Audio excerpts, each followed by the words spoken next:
Every grower has faced it. You've watered correctly, fed the soil, prepared the beds, chosen the right crop, and still the plants stall.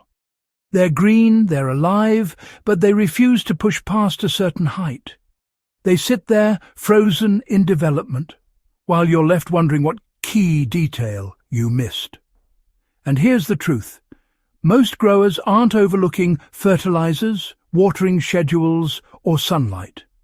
They're overlooking the one factor that affects every single plant, on every piece of land, yet rarely gets discussed outside professional agronomy circles.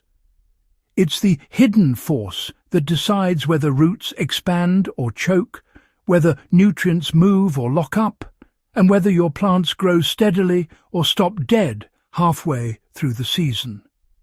This overlooked factor is soil compaction, and once you understand how it works, it changes everything about the way you farm or garden.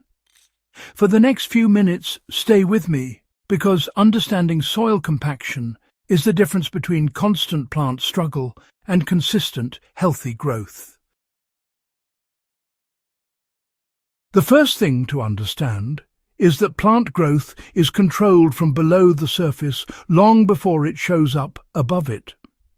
When soil becomes compacted, even by a few centimeters, it restricts oxygen flow and root expansion.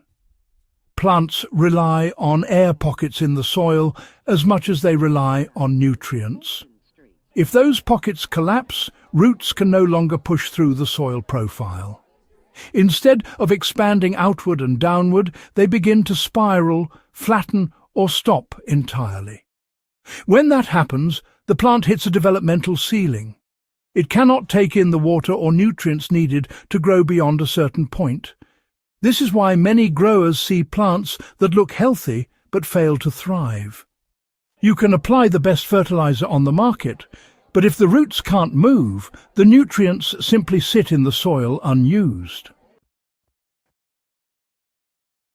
The next step in understanding hidden stunting is recognizing how compaction forms in the first place. It isn't always caused by heavy machinery or livestock.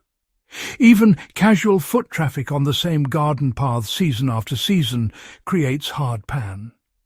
Repeated tilling at the same depth creates a compression layer right beneath the loose topsoil. Rainfall hitting bare soil seals the surface, especially in clay-rich areas, forming a crust that prevents air exchange.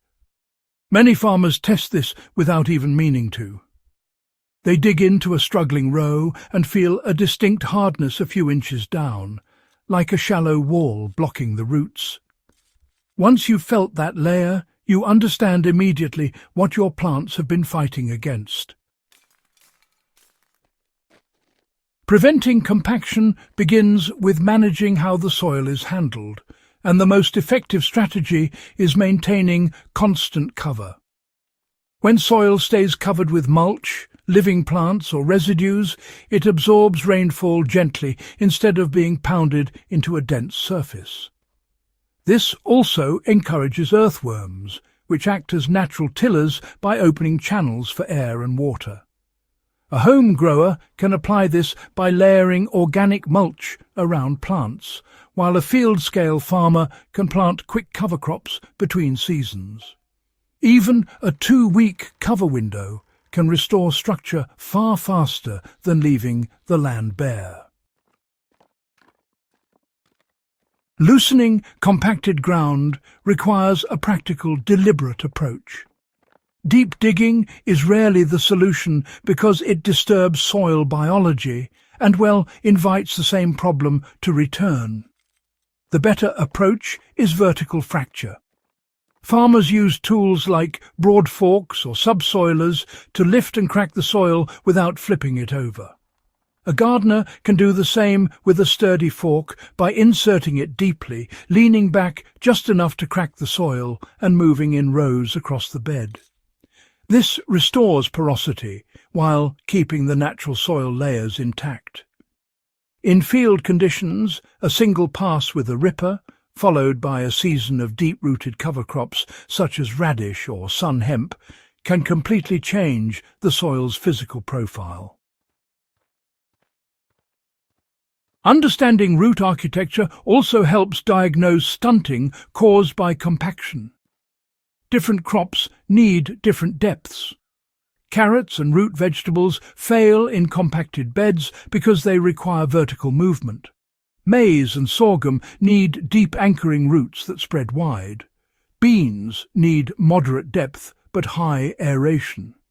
If beds or fields are prepared without considering these differences, plants may grow initially but halt once they hit their root limit.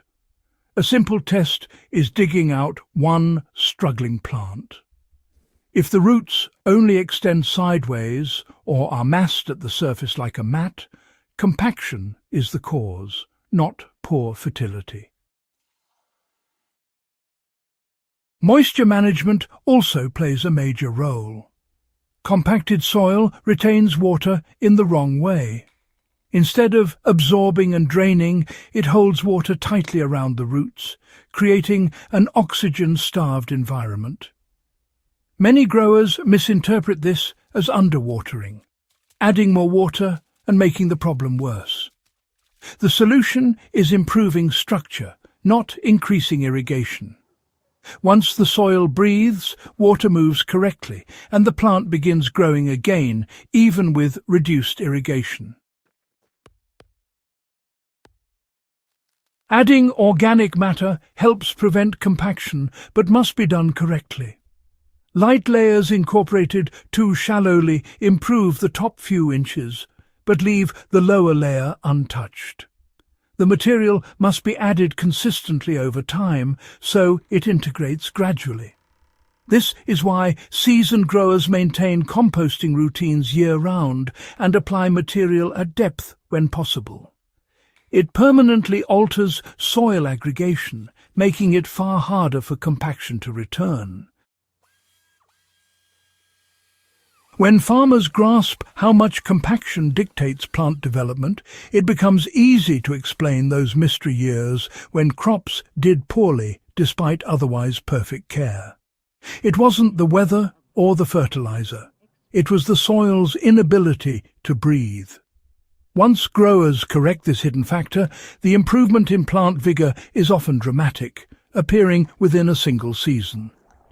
If this breakdown helped you uncover the real reason many plants stay stunted, make sure you subscribe to FarmLab and share this video so more growers can understand the hidden factors that shape every harvest.